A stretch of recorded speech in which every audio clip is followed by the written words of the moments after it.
Silakan duduk Bapak Ibu, Shalom. Luar biasa sekali hari ini saya bersyukur kepada Tuhan karena boleh hadir lalu dikasih kesempatan untuk menyampaikan kebenaran firman Tuhan. Izinkan saya mengucapkan terima kasih buat semua dukungan doa dari Bapak Ibu Gembala, dari semua jemaat yang mendoakan sehingga saya juga bisa bertahan, bisa kuat, bisa sehat, itu semua karena anugerah Tuhan. Sekali lagi itu bukan karena kekuatan kita, bukan hebatnya tim medis, bukan karena apa, tapi karena tangan Tuhan yang boleh memampukan kita untuk bertahan. Firman Tuhan hari ini dengan tema dari gereja itu tentang penyertaan Tuhan, janji Tuhan tentang penyertaannya, Allah Immanuel yang tadi kita nyanyikan. Bapak Ibu, sebetulnya setiap kali firman Tuhan ini dipercayakan kepada saya itu merasakan begini. Tuhan mempercayakan saya menyampaikan beberapa bagian firman Tuhan. Lalu Bapak Ibu merenungkan dan mendengarkan lalu mengaplikasikan bersama-sama dengan saya. Sadarkah Bapak Ibu bahwa dalam kehidupan kita itu diperhadapkan dengan hal-hal yang berkaitan dengan tema dalam khotbah atau dalam dalam tema firman Tuhan yang ditetapkan oleh gereja. Tuhan itu kayak memberikan kepada kita itu tempat untuk praktek. Ya, Tuhan itu memberikan, jadi kalau kita dulu kuliah kan ada magang gitu ya. Jadi Tuhan itu kayak memberikan lahan yang luas untuk kita mempraktekkan apa yang kita dengar. Gitu. Nah, Bapak Ibu, itu hebatnya Tuhan. Dan itu kata Pak Farah, ngeri-ngeri sedepnya orang percaya itu begitu. Firman Tuhan menguatkan, tapi benar nggak kita bisa kuat ketika kita menghadapi situasi-situasi yang sulit. Tapi Bapak Ibu, saya mengaminkan bahwa kita semua dimampukan Tuhan karena penyertaan Tuhan itu yang sempurna. Karena itu mari kita buka satu bagian firman Tuhan yang akan menjadi dasar dalam kehidupan kita bersama. Dalam kitab Kejadian pasalnya yang keempat. Dalam kitab Kejadian pasalnya yang keempat tentang kisah Kain dan Habel. Ayatnya yang keempat sampai dengan ayatnya yang ke-16. Habel juga mempersembahkan korban persembahan dari anak sulung kambing dombanya, yakni lemak-lemaknya. Maka Tuhan mengindahkan Habel dan korban persembahannya itu. Tetapi Kain dan korban persembahannya itu tidak diindahkannya. Lalu hati Kain menjadi sangat panas dan mukanya muram. Firman Tuhan kepada Kain, mengapakah hatimu panas dan mukamu muram? Apakah mukamu tidak akan berseri jika engkau berbuat baik? Tetapi jika engkau tidak berbuat baik, dosa sudah mengintip di depan pintu. Ia sangat menggoda engkau, tetapi engkau harus berkuasa atasnya. Kata Kain kepada Habel adiknya, marilah kita pergi ke padang. Ketika mereka ada di padang, tiba-tiba Kain memukul Habel adiknya itu lalu membunuh dia. Firman Tuhan kepada Kain, di manakah Habel adikmu itu? Jawabnya, aku tidak tahu. Apakah aku menjaga adikku? Firman-Nya, apakah yang telah kau perbuat ini? Darah adikmu itu berteriak kepadaku dari tanah. Maka sekarang terkutuklah engkau, terbuang jauh dari tanah yang mengangakkan mulutnya untuk menerima darah adikmu itu dari tanganmu. Apabila engkau mengusahakan tanah itu, maka tanah itu tidak akan memberikan hasil sepenuhnya lagi kepadamu. Engkau menjadi seorang pelarian dan pengembara di bumi. Kata Kain kepada Tuhan, hukumanku ini lebih besar daripada yang dapat kutanggung. Engkau menghalau aku sekarang dari tanah ini, dan aku akan tersembunyi dari hadapanmu. Seorang pelarian dan pengembara di bumi, maka barang siapa yang akan bertemu dengan aku, tentulah akan membunuh aku. Firman Tuhan kepadanya, sekali-kali tidak. Barang siapa yang membunuh Kain, akan dibalaskan kepadanya 7 kali lipat. Kemudian Tuhan menaruh tanda pada Kain, supaya ia jangan dibunuh oleh barang siapapun yang bersama dengan dia. Lalu Kain pergi dari hadapan Tuhan, dan menetap di tanah Nod di sebelah timur Eden. Amin firman Tuhan. Bapak Ibu, seperti tema yang ditetapkan oleh gereja bagi kita, bahwa firman Tuhan hari ini bertemakan masih tentang Immanuel, Allah beserta kita. Janji Tuhan tentang penyertaan. Bapak Ibu, kalau saya bertanya dengan Bapak Ibu hari ini, apakah Bapak Ibu yakin Tuhan akan menyertai Bapak Ibu? Aminnya cuma 1-2 orang. Bapak Ibu, yakinkah Bapak Ibu bahwa Tuhan akan menyertai Bapak Ibu sampai kesudahan zaman? Amin. Aminnya harus harus yakin. Sekali lagi, Bapak Ibu, yakinkah Bapak Ibu bahwa Tuhan akan memampukan Bapak Ibu dalam penyertaannya sampai akhir zaman? Amin. Begitu. Ya. Amin. Lalu Bapak Ibu, dalam kehidupan kerohanian kita kepada Tuhan, kita itu sering mendengar tentang banyaknya janji Tuhan, termasuk penyertaan Tuhan ini. Tentang Allah yang Immanuel itu yang akan menyertai kita sampai kesudahan zaman. Yang kita sendiri tidak tahu itu kapan. Tapi Tuhan berjanji pokoknya aku tuh akan menyertai kamu sampai di sana. Karena Dia yang Alfa dan Omega. Jadi Bapak Ibu, Tuhan itu berjanji seperti itu. Kita semua tahu. Kita semua percaya bahwa Tuhan akan menyertai. Namun Bapak Ibu, dalam kehidupan kita orang percaya, ternyata ditemukan ada 2 perbedaan. Orang Kristiani yang tahu, percaya akan janji Tuhan. Jadi dia tahu, lalu dia percaya kepada janji Tuhan. Tidak salah, tidak ada yang salah dalam hal ini. Orang boleh tahu dan orang boleh percaya tentang janji penyertaan Tuhan.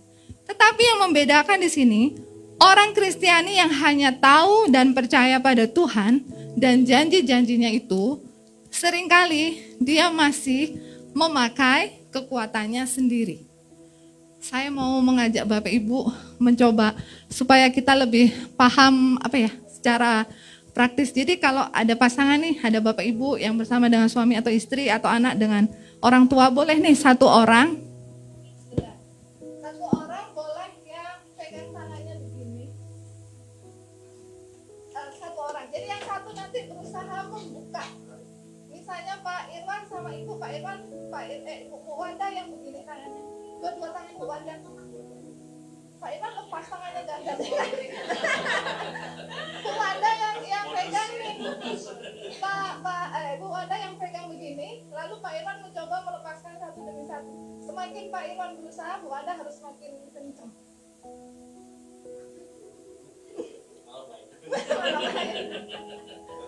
Gak bisa. Gitu ya. Bapak Ibu yang lain boleh coba. Jadi satu orang boleh yang pegang begini, satu orang berusaha membuka. Gampang atau susah? Ayo Pak Robi, nggak apa-apa kok pegang-pegangan. Pegang istrinya, jangan pegang Bu Christine. Jadi Bapak Ibu, jadi gini, ini agak susah. Jadi ini seumpama, jadi kalau orang yang tahu dan percaya akan janji Tuhan itu sering begini. Jadi kalau ada masalah nih, begitu masalah datang, dia sering begini, dia tahu dan percaya. Tapi masalah ini seringkali digenggam terlalu erat. Sehingga waktu Tuhan harus mau menolong nih, Tuhan kan jadinya harus buka tangan kita itu satu-satu. Yang ada apa? Kita sakit sendiri kan? Kita sakit sendiri. Kita coba lagi gitu. Ulang lagi gitu kan. Akhirnya apa? Sakit sendiri, capek sendiri, berusaha gitu kan. Padahal dia tahu gitu ya. Padahal dia tahu bahwa Tuhan itu menyertai kan. Tapi waktu masalah datang, seringkali orang yang tahu dan percaya saja kepada janji Tuhan, dia memegang masalah itu begitu erat. Sehingga capek sendiri, stres sendiri, putus asa sendiri. Padahal tadi kan tahu ya dan percaya. Tapi kalau masalah datang itu tadi, dia memegang terlalu erat masalahnya, bersandar pada pengertiannya sendiri, akhirnya apa? Capek sendiri, sakit sendiri, stres sendiri. Kayaknya nggak ada pengharapan. Karena semua dilakukan dengan usahanya sendiri. Nah ini yang membedakan. Bapak Ibu tahu kecoa ya? Di kelas saya kalau ada kecoa, ada Kensi, anak murid saya. Ada satu kecoa saja masuk ke kelas waktu saya menjelaskan matematika. Kelas itu bubar. Anak-anak itu bisa naik ke atas kursi teriak, wah walaupun saya udah nggak apa-apa. Nggak ini gitu loh. Ini kecoa ya. Lalu kalau kecoa itu terbalik, pernah nggak Bapak Ibu perhatikan? Kecoa kalau terbalik, dia akan berusaha kan membalikkan dirinya. Semakin dia berusaha, semakin nggak bisa. Ujung-ujungnya apa? Mati. Sia-sia kan perjuangannya tadi. Sama dengan kita, orang percaya, kalau kita hanya tahu dan percaya, lalu ketika masalah datang, kita berusaha sendiri. Jadi usaha yang kita lakukan itu apa? Sia-sia. Rugi kan Bapak Ibu ya? Usahanya setengah mati, ujung-ujungnya apa? Sia-sia. Ini yang membedakan orang Kristiani yang hanya tahu dan percaya akan janji Tuhan. Bedanya yang kedua yang akan, semoga ini adalah saya dan Bapak Ibu. Jadi kita bukan hanya orang Kristiani yang tahu dan percaya, tapi harapannya kita adalah orang percaya yang beriman kepada Tuhan. Inilah yang tidak ditemukan Allah dalam kehidupan Kain. Ini yang tidak ditemukan. Mari Bapak Ibu kita membuka kembali firman Tuhan kita. Ayat yang kelima. Tetapi Kain dan korban persembahannya tidak diindahkannya. Sekali lagi, tetapi Kain dan korban persembahannya tidak diindahkannya. Lalu hati Kain menjadi sangat panas dan mukanya muram. Jadi Bapak Ibu, kalau Kain dan Habel sebetulnya permasalahannya itu bukan masalah persembahannya. Bukan masalah seberapa banyaknya mereka memberi. Bukan seberapa bagusnya persembahan itu dipersembahkan kepada Tuhan. Tetapi firman Tuhan menekankan di sini adalah pribadinya terlebih dahulu. Firman Tuhan bilang, tetapi Kain dan baru persembahannya. Jadi yang menjadi tolak ukur Tuhan menerima persembahan Kain dan Habel bukan karena persembahannya si Habel adiknya lebih bagus atau lebih apa, bukan. Tapi firman Tuhan menekankan kepribadinya dulu, Kain. Kalau kepribadi berarti berkaitan dengan hati. Kenapa saya tekankan dengan hati? Karena firman Tuhan apa? Bilang, lalu hati Kain menjadi sangat panas. Sesudah hatinya panas, emosi dan marah, baru mukanya muram. Jadi itu terpancar. Berarti hati itu kan pusat ya Bapak Ibu. Kita akan muram. Jadi ini sebetulnya kayak gini. Kadang-kadang kita juga tidak siap melihat keberhasilan orang lain. Mau tidak mau kita harus mengkoreksi diri ya. Kadang-kadang kita lebih cepat cemburu. Lebih cepat iri melihat keberhasilan orang lain. Sama halnya dengan Kain, Bapak Ibu. Waktu persembahan Habel diterima, diindahkan itu dilihat, ditengok, lalu diterima oleh Allah. Waktu itulah hati Kain menjadi panas. Pusat dari kehidupannya sudah dikuasai dengan dosa. Nah, Bapak Ibu, inilah yang saya tekankan tadi, bahwa disinilah orang percaya yang beriman kepada Tuhan itu tidak ditemukan Tuhan dalam kehidupan Kain. Karena hatinya menjadi panas. Ini yang Tuhan tidak lihat pada Kain atau mungkin juga yang tidak Tuhan lihat dalam kehidupan kita. Bukan masalah seberapa banyak dan seberapa baik yang dipersembahkan kepada Tuhan. Tetapi Tuhan menilik si pemberi. Bapak Ibu, jadi hati kita ini menjadi pusat. Begitu cepatnya orang marah.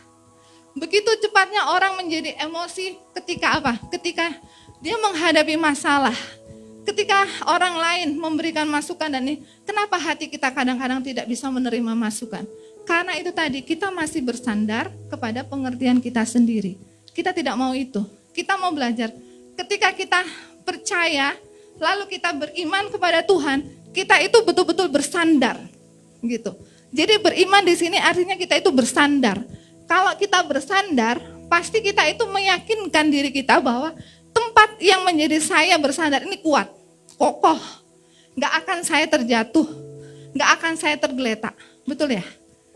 Gak mungkin kan kita bersandar itu, contohnya saya di sini aja saya bisa jatuh kalau saya bersandar. Karena ini tidak kokoh, tidak kuat. Itulah bedanya orang percaya yang beriman ketika dia dalam masalah, dia tahu kepada siapa dia harus bersandar. Gitu. Jadi dia tidak bersandar kepada pengertiannya sendiri.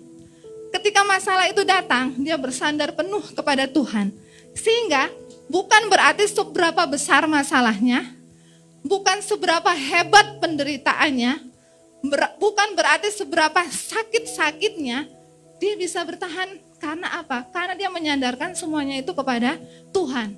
Sehingga dia tidak akan merasa putus asa, ya kan? Dia tidak akan merasa sakit-sakit sampai tidak ada pengharapan, enggak.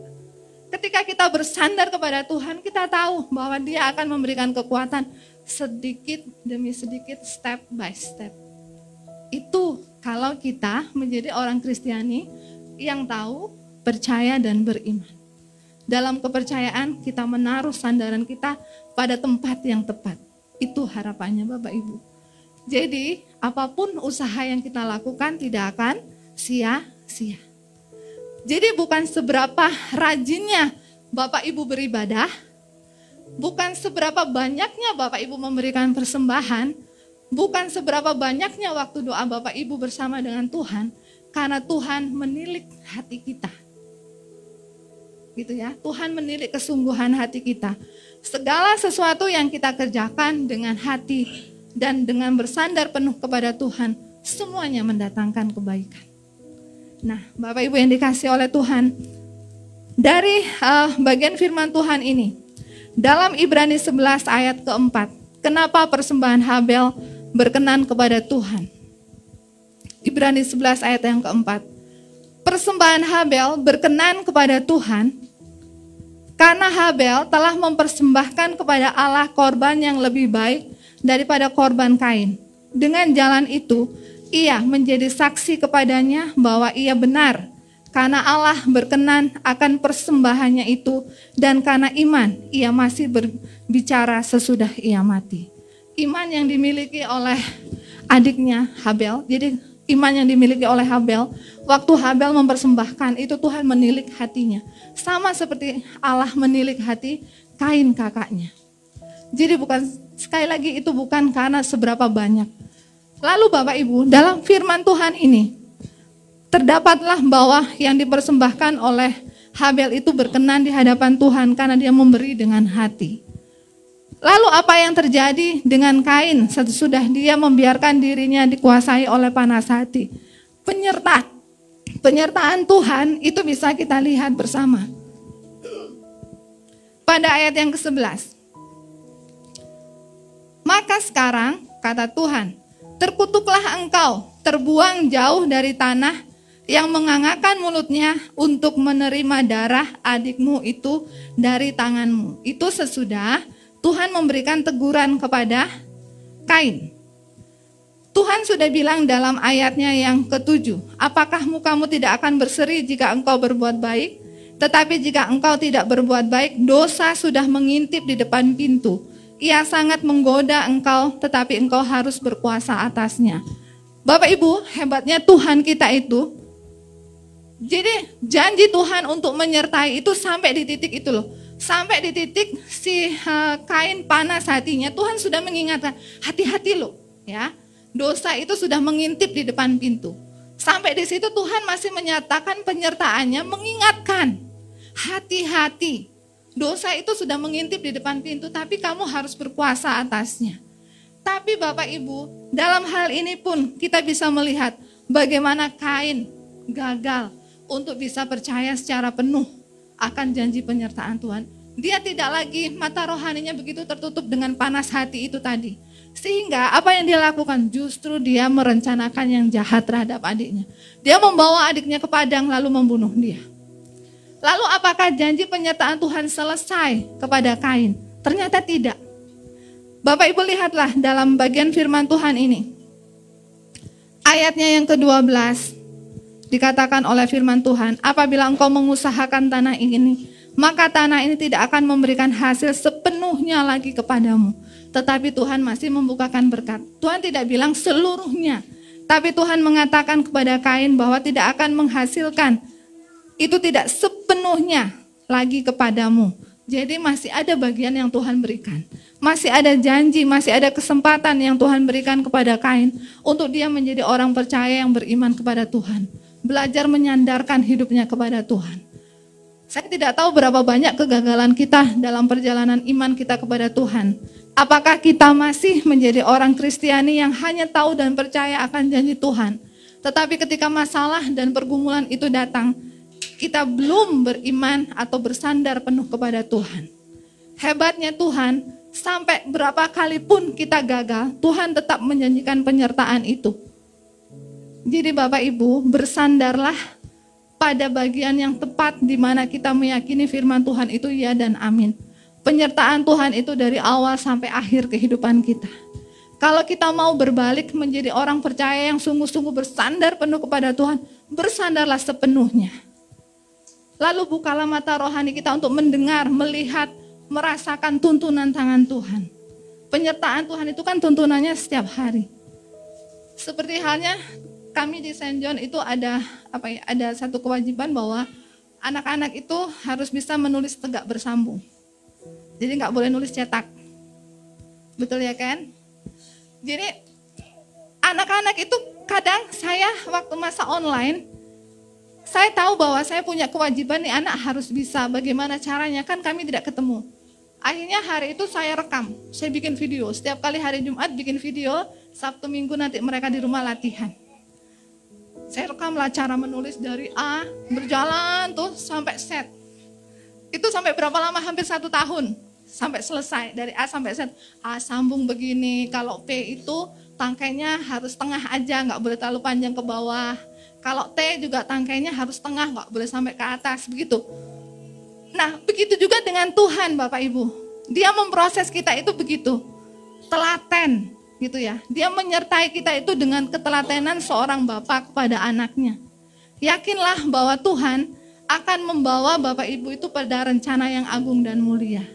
Yakinlah kepada penyertaan Tuhan, apapun pergumulan yang Bapak Ibu alami saat ini, yakinlah ketika Bapak Ibu menjadi orang percaya yang beriman kepada Tuhan, buatlah secara total. Lakukan segala sesuatu dengan hati. Supaya apa? Supaya Tuhan menilik apapun yang kita lakukan dan kerjakan.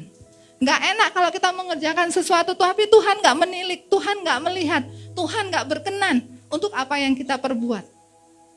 Sekecil apapun yang kita perbuat, perbuatlah dengan hati. Karena Tuhan menilik. Tuhan berkenan dengan orang yang datang dan melakukan segala sesuatu dengan hati. Jadi bukan seberapa hebat kemampuan yang kita miliki, bukan seberapa banyak persembahan yang kita berikan, bukan seberapa seringnya kita datang ke gereja, tetapi seberapa sungguhnya kita melakukannya dengan hati di hadapan Tuhan. Yakinlah penyertaan Tuhan menyertai Bapak Ibu dan saya. Apapun masalah yang dihadapi Bapak Ibu, yakin di dalam Tuhan selalu ada kekuatan, penyertaan, dan jalan keluar. Amin untuk firman Tuhan.